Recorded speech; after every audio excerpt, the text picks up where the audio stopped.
Thank you so much, Jennifer, for taking the time today to talk about He's All That. I have been a fan of yours for so long. Obviously, She's All That is one of the best movies of all time. And I'm a huge fan of the after film, 17 Again, The Wedding Planner, so many iconic films that you've produced that I've just loved. So thank you so much. And congratulations on He's All That. It was insane that you guys even filmed this during COVID. I know, it really was. It was a feat, I have to say. And we didn't get any cases. Like, we were just so lucky. It was unbelievable. Zero cases. That's incredible. It really was. We were very, very safe, very careful. We just stayed in our bubble.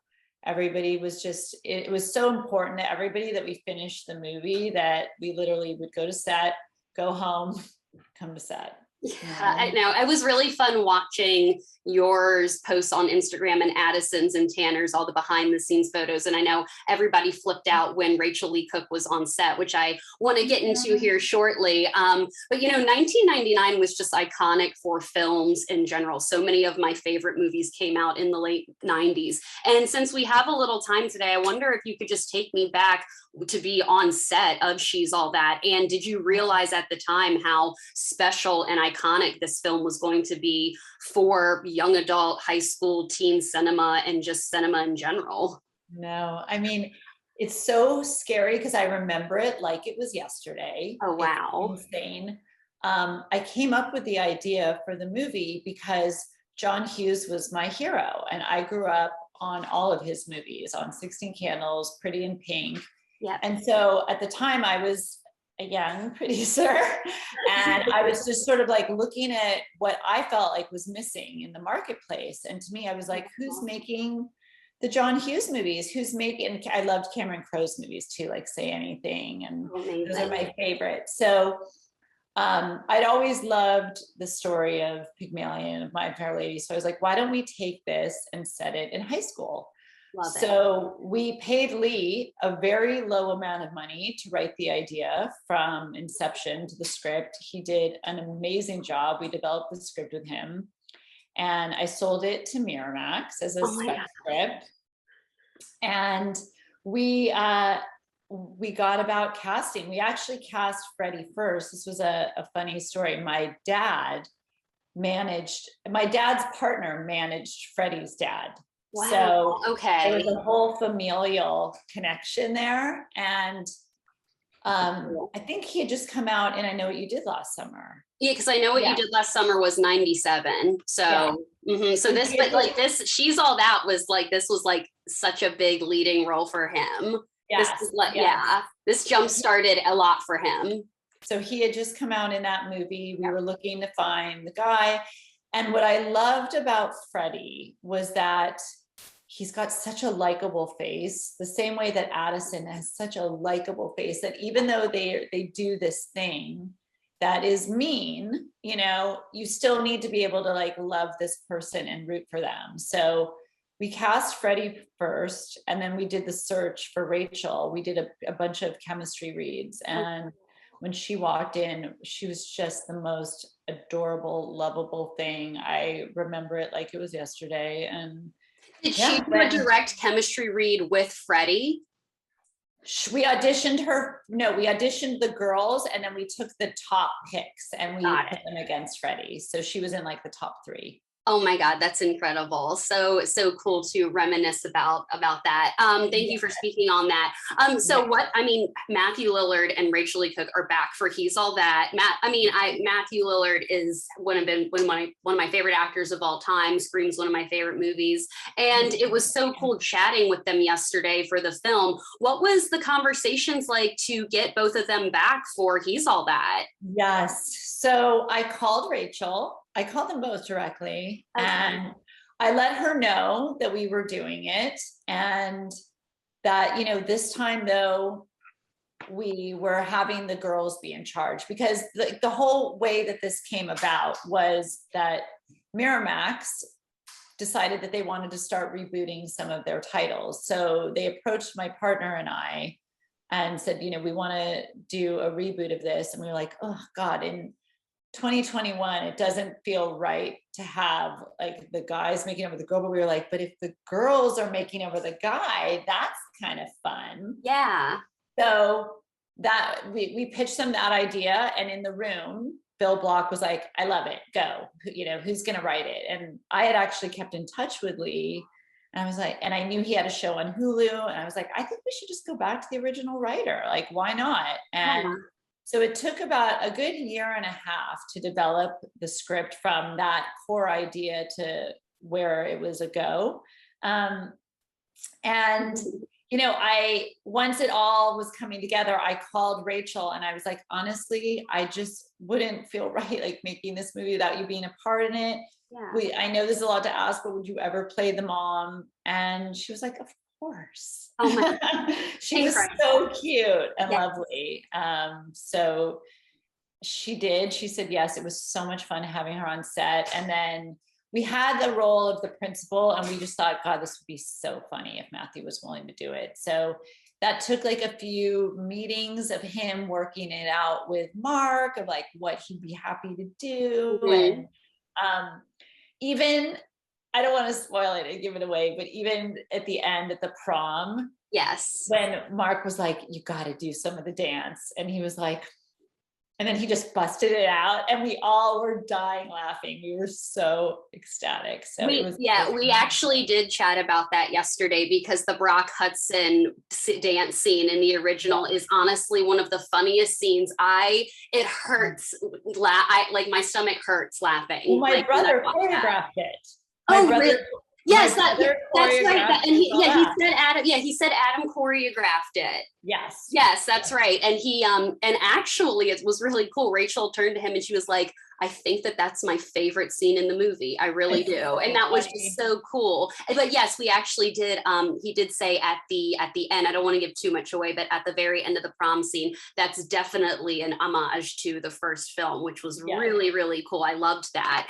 Well, yes, you know, I spoke with the entire cast yesterday, and I didn't, you know, get a chance to talk with Addison and Tanner about their chemistry read, but I wanted to chat with you about that. Did they have a chemistry read? And did you always picture Addison in this role? So no. So what happened was we were developing the screenplay, and right before the pandemic, two agents at WME who had just signed her called me and they said, we just signed Addison Rae. Will you take a general meeting with her? They wanted me to develop a dance movie for her, like sort of like a step up type dance movie. Got it. So she came into my office, and I knew she was from TikTok because my kids are on TikTok. I just immediately fell in love with her. We had an hour plus meeting. And the whole time I was talking to her, I was like, oh my God, she would be so perfect for He's All That. She would be so perfect for Paget. And at the time, instantly likable. Instantly likable. Yes. I mean, just a ray of sunshine walked into my office. Was that the only way I can describe it? Honestly, she lights up a room. Yeah. And the thing is like, obviously a lot of people have been, you know, I've seen on Twitter and everything, a lot of people are angry and criticizing, like, oh, you put a TikTok star in, but she's a star. She has a star quality. And I knew she wanted to act, and I knew she was going to take it really seriously. And I knew she was already really studying. So basically what happened was she walked out of the office. I had introduced her to my partner, and it was so funny. He was in a meeting with 5 guys. And as soon as I brought her in, they all like kind of stopped and everything got quiet. And he's like, that's never happened before. We're just, every guy just stopped. I love it. And I said, I think I want to slip her the script, you know, and just see what she says. Oh, wow. So I did. And she read it and loved it. And then I was like, okay, now we have to see if she can actually do it. So she did an audition over Zoom. And there was so much promise in it. And I was like, you know what? I know that all the higher ups at Miramax are going to need to see this. So let's do it together. Let's, you know, we took COVID tests. She came over to my house with her agents. They filmed her in my living room, and she just nailed it. Absolutely nailed it. And she'd been working with a coach at that point. And so I sent sort of the whole package to Bill Block, who runs Miramax. And I said, Bill, this girl is going to be a star. I'm telling you. Here's her audition, here's her following. So at the time when I met with her, she had 20 million followers on TikTok. Then the pandemic happened and I just watched it grow and grow and grow. So by the time I sent him all of her stats in the audition, I think she had 40 to 50 million followers. Yeah. By the time we started filming, she had 60. Now she's at 82. Like it just kept growing and growing. So Bill got it. To his credit, he watched the audition, he looked over the numbers and he was like, all right, I'm going to trust you and let's do this. So we then it was like the opposite with what we did with Freddie. We then started reading the guys, whittled it down to our top 3 favorites. And then she did a chemistry read with our top 3. But to Addison's credit, she had to do chemistry reads over Zoom at that point, which was because it was like that was at the height of it. So we did all the casting over Zoom. Right. It ended up, they have such great chemistry. And I think Tanner is just so cute. I love the slow-mo reveal scene with his makeover. That's obviously in the trailer. Can you talk about being on, were you on set for that particular sequence? And can you talk about what it was like just to film that sequence again? Yes, I was on set every day. You're on set every day. Every day. Yeah, I was there. And, it was interesting because once we fell so in love with Tanner and once we cast him, we were like, and Mark and my partner and I had a long talk about this. We're like, we can't do the glasses again. Everybody will make fun of us. And he's clearly so beautiful. Yeah, he's so handsome already. What can you do? Yeah. So we made a decision, and I really hope that that people get it, but that we decided to go more kind of like a cross between 10 Things I Hate About You, Heath Ledger vibe, where it's like, he's not an ugly guy by any means. He's not a dork. He's a guy that beats to his own drum. He's an outsider. He hates social media. Right. He thinks like that whole popular crew and what they're into is like superficial and fake. And so it was just, so that it's more about not like, I'm going to transform an ugly guy into a hot guy. It was the challenge of taking a guy who is the opposite of her whole crew and everything that she represents. Well, also just the message in general of coming out of your shell, because like he kind of was that person already in a sense. Exactly. Yeah. Exactly. So, I mean, that really comes through. Yeah. So I actually, my husband and I were talking about this, but in the first film, the She's All That characters are Lainey Boggs and Zach Seiler. And played by Winona Ryder. That's why, Lainey Boggs was named after 2 characters played by Winona Ryder, Kim Boggs from Edward Scissorhands and Lainey Pierce from Reality Bites. And the characters Zach and Taylor were named after 2 Hanson band members, Paget and Cameron. Do they have any particular meanings for the names here?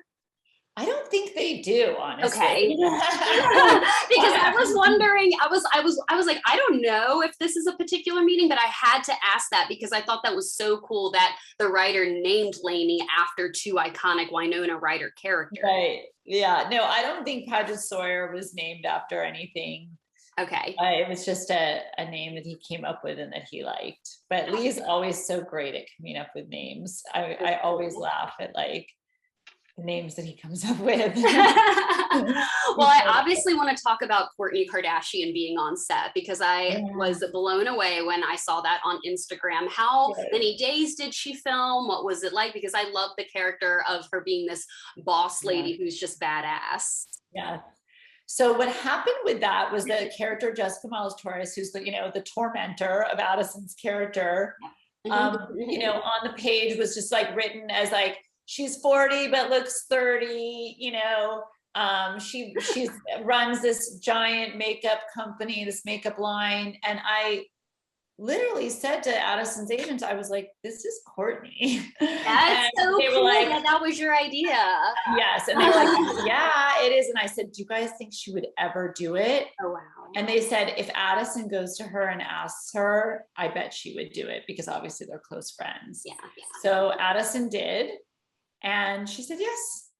So it was, making the date work for her, all that stuff, because obviously she lives an incredibly busy life, but she was a joy to have on set. She filmed for only half a day. We brought her down. Wow. In Venice, one location, and the location was so pretty.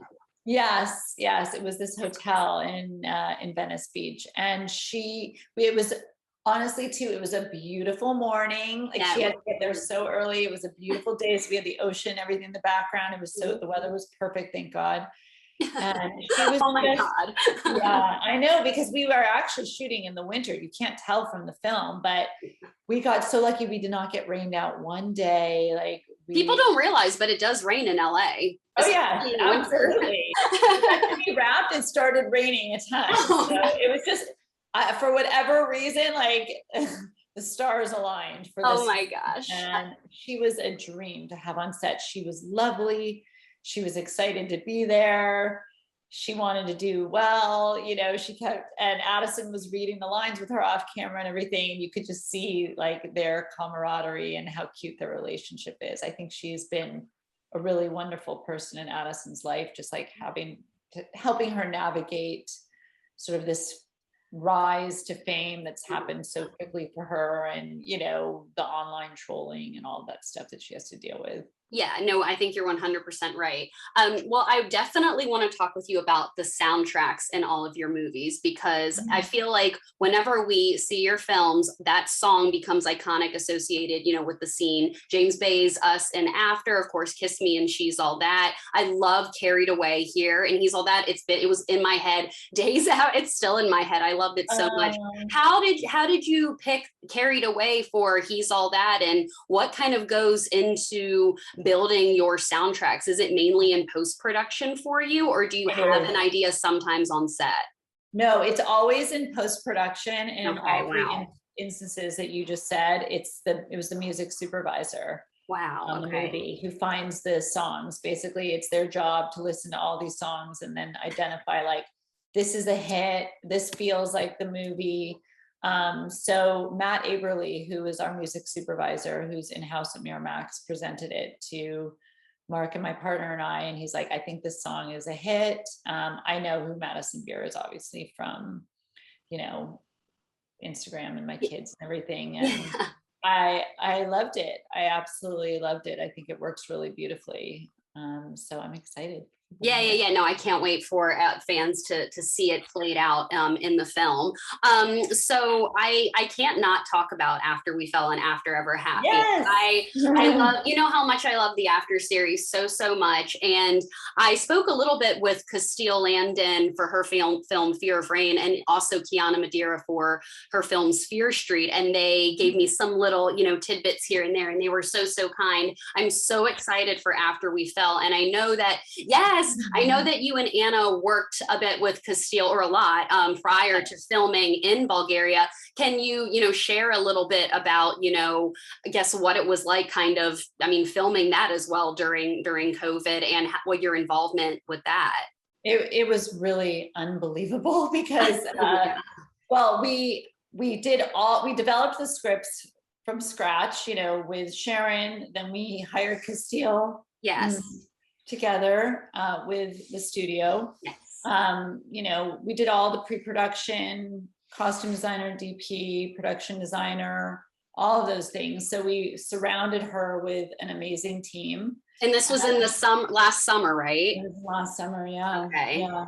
And then when they told us, they were like, we really think that you guys should produce remotely just because of COVID and everything.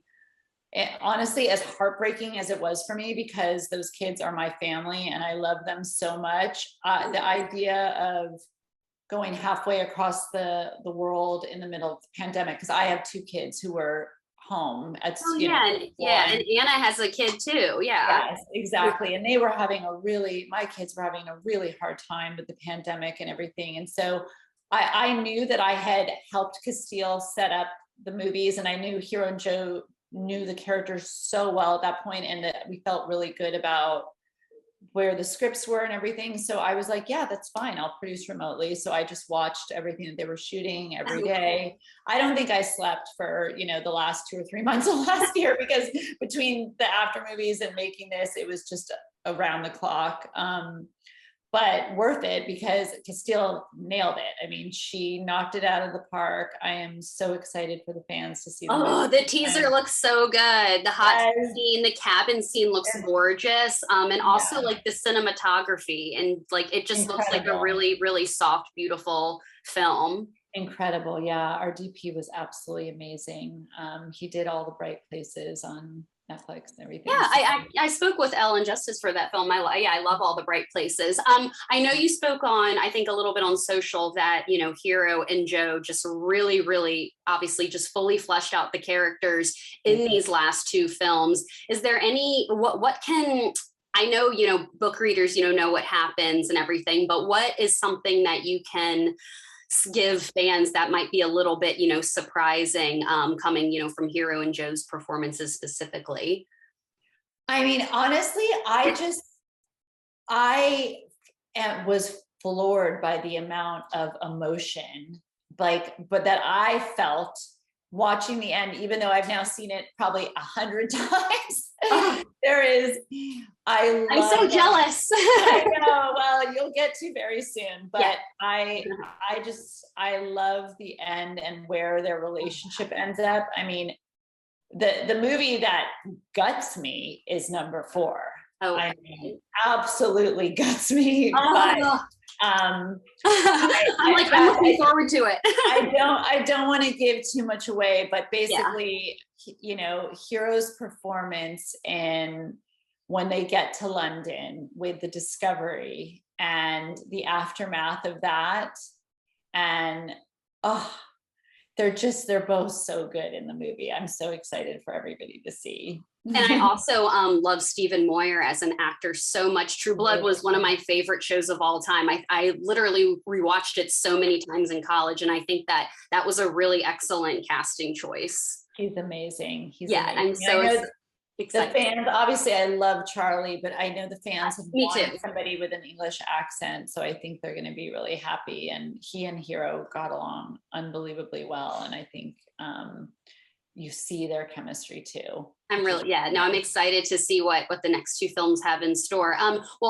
asked, I got tons of fan questions for you. So to wrap kind of here really quick, a lot of fans, kind of just want to know what it was like to wrap filming the after movies. I know you were doing it remotely and you saw, them remotely, but what is it like? Was it kind of a bittersweet feeling? I know the next 2 films haven't come out yet, but since you are kind of done wrapping, what is the feeling like? I mean, it was super, super emotional.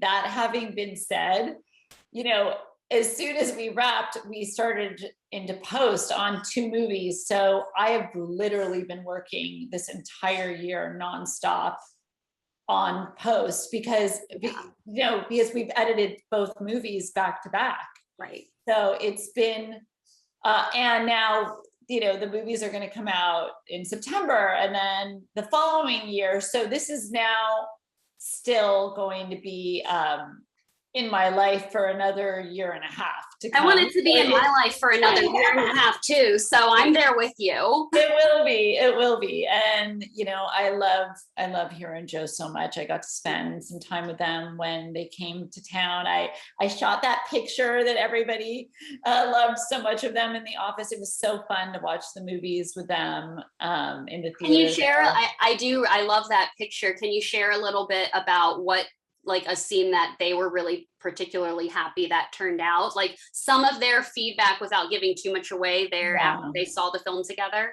Yeah. I mean, I think for them, it's obviously like, it's hard to sit and watch like the sexier scenes. They're both kind of like, oh God, it is hard. Yeah. Because it's just so weird to watch yourself on screen doing that. Josephine in particular, it's hilarious because I'll be sitting next to her and she's like, oh my God. But when you get to their really, really emotional stuff, I think they're both, I was like watching both of their faces, watching themselves in those scenes, knowing that there was real depth and emotion. And I could see them both like with little smiles on their faces, being really happy with their performances. And so I think I wanted to capture that moment when we walked out of the room of like both of them just with big smiles on their faces, having watched themselves. Yes, well, the fandom thanks you so much for that. I love that photo so much. It's really cool that they got to see it together. So the last fan question for you: what are some Easter eggs for the original She's All That fans that they can kind of expect to find in He's All That? I know the film comes out a few weeks, August 27th, but what's like a one or two things you might be able to give away for them to look for? Well, we knew we had to do a prom dance. I mean, the prom dance is iconic, and the prom dance in the original is, I think I heard a rumor that was something that was added kind of later on, like the dancing that Taylor Vaughn does. Yeah. Well, what happened was, like I said, my brother choreographed it. And so Rob Isco had been a choreographer and then, turned into a director. And so I think because we did shoot the Brock dance and we were like, this is so funny. So I think Rob got it in his head of like, we should have them do a dance at the prom, So it was the idea of like, how are we going to bring that back and have it be sort of like a dance battle? Hopefully we pulled it off. Again, shooting with COVID, so challenging to bring all these dances in. Well, the Gatsby, I was talking with Addison and Tanner how kind of cool and crazy it was during COVID to film a Gatsby party at such a beautiful, house location, and also the prom sequence as well. The fact that people were able to kind of dance together in a safe environment in a film. Yes, absolutely. And, I think like sort of the other Easter egg, which it's obvious people will know, but just keeping that relationship that Freddie had with Paul Walker, we wanted to have that same dynamic with Addison and Madison Pettis, who I think does an incredible job as the mean girl. Oh, she kills it. She's brutally mean. But Paul Walker's Dean was pretty brutal as well. He absolutely was. And it took me even like going back and rewatching it before we were filming, and I was like, okay, no, we've got to go there. Yeah, he's like pretty unlikable like the entire film, especially with how the bet scene is revealed. And obviously there's a lot of homage to that, and He's All That here. Well, Jennifer, thank you so much for your time today. He's All That. I had so much fun with it. I told the cast yesterday, I literally had just a smile on my face the entire time I was watching it. So I cannot wait for fans to see this film. Thank you. I'm so glad you liked it. Yes, and of course, I'm excited for After We Fell in After. Yes. I'm happy too. Those movies are my heart. So thank you so much. This has been truly a pleasure, and thank you so much for your time today. Absolutely. Thanks, Lauren. Thank you. Bye. Good to see you. Bye.